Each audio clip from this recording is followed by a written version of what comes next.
Good morning বন্ধুরা, আশা করি আপনারা সকলে খুব ভালো আছেন এবং সুস্থ আছেন। আজকে আবার একটা নতুন রেসিপির মাধ্যমে কুকস এন্ড কম্প্যানিয়নে আপনাদের সবাইকে স্বাগত জানাচ্ছি। বন্ধুরা, আজ আমি আপনাদের বানিয়ে দেখাবো খুবই সহজ পদ্ধতিতে পমফ্রেট মাছের তেল ঝাল। শুধু পমফ্রেট না, আপনারা চাইলে যে কোনো মাছ দিয়ে এটা বানাতে পারবেন।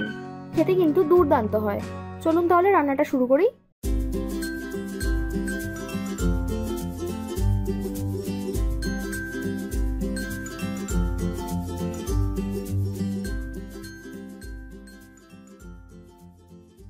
প্রথমে একটা মিক্সিং জারে 1 ইঞ্চ মতো আদা, 4 কোয়া রসুন, একটা মিডিয়াম সাইজের পেঁয়াজ, ঝাল অনুযায়ী কাঁচা লঙ্কা, একটা টমেটো, একটা দারচিনি আর একটা এলাচ দিয়ে ভালো করে স্মুথ পেস্ট তৈরি করে নেব।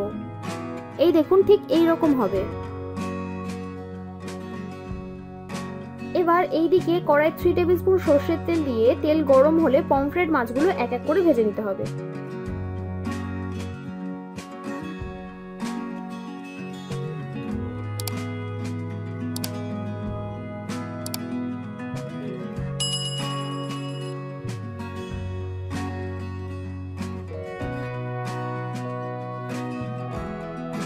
বেশি কড়া করে ভাজার দরকার নেই, হালকা লালচে হলেই তুলে নেবেন।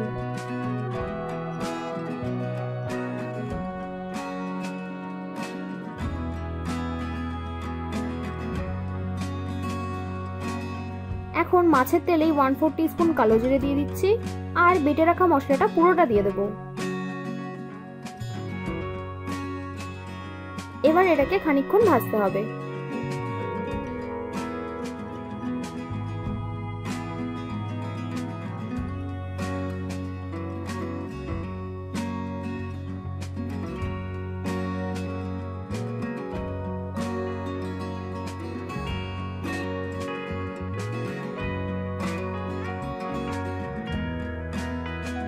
ভাজতে ভাজতে দিয়ে দেবো 1/4 টিস্পুন হলুদ গুঁড়ো, স্বাদ মতো নুন আর 1/2 টিস্পুন চিনি দিয়ে সবকিছু ভালো করে কষিয়ে নিতে হবে।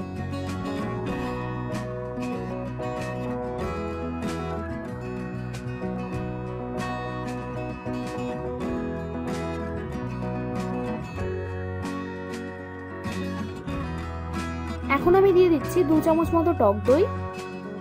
এটা কিন্তু অবশ্যই দেবেন। এই টক দইটাই কিন্তু মাছের ঝালের টেস্টটা অনেকটা বাড়িয়ে দেয়।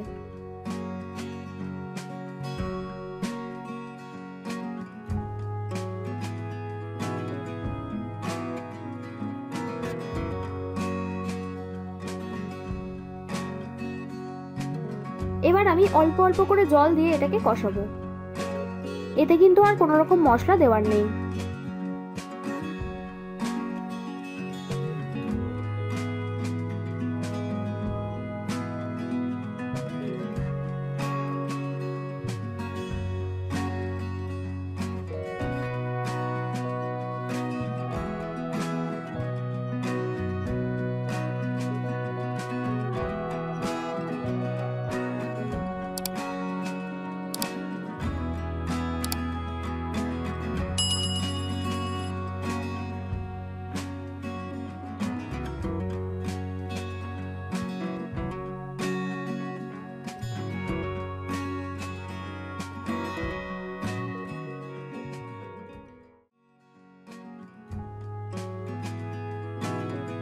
অল্প অল্প করে জল দিয়ে কষানোর পর সবশেষে আমি একবার ঢাকা দিয়ে কষাবো।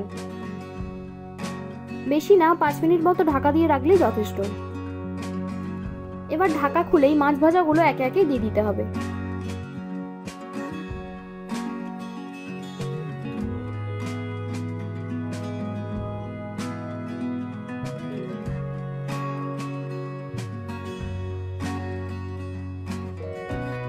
মাছ ভাজাগুলো দেওয়ার পর আর একবার ঢাকা দিয়ে 5 মিনিট রাখলেই কিন্তু পমফ্রেট মাছের তেল ঝাল একদম তৈরি।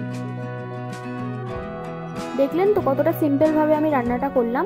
আপনারাও বাড়িতে অবশ্যই বানাবেন, দেখবেন খুব ভালো লাগবে। ভিডিওটা ভালো লাগলে একটা লাইক করবেন আর সাবস্ক্রাইব করে আমাকে আরো উৎসাহ দিন, যাতে এই রকম ভালো ভালো রেসিপি আপনাদের কাছে প্রতিনিয়ত আনতে পারি। আমি রান্নায় যা যা উপকরণ ব্যবহার করেছি সেগুলো আপনারা ডেসক্রিপশনে পেয়ে যাবেন। আমার বানানো রান্নাগুলো এতক্ষণ সময় নিয়ে দেখার জন্য আপনাদের সকলকে অসংখ্য ধন্যবাদ। ভালো থাকবেন, সুস্থ থাকবেন, আবার দেখা হবে নতুন কোনো রেসিপির সাথে।